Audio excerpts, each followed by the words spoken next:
4 to the power 61 plus 4 to the power 62 plus 4 to the power 63 plus 4 to the power 64 is divisible by option A 3, option B 11, option C 13, option D 17. তাহলে দেখো 461 plus 462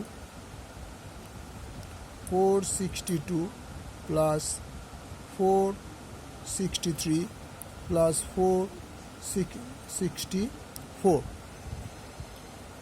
এখান থেকে 461 common নিয়ে নিচ্ছি, তাহলে এখান থেকে 1, এখান থেকে 4 to the power 1, এখান থেকে 4 to the power 2, এখান থেকে 4 to the power 3, তার মানে আলটিমেটলি কী থাকলো 4 আর 5, 1 প্লাস 4 প্লাস 16 প্লাস 4 4 64, তাহলে 4 to the power 61 into 85।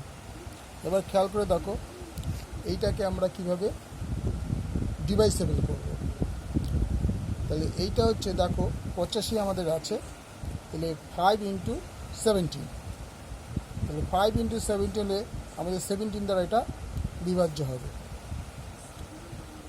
এখানে 17 দ্বারা তোমরা বিভাজ্য হতো, সুতরাং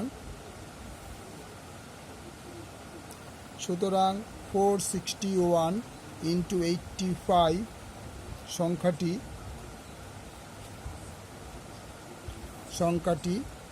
17 দ্বারা বিভাজ্য হবে।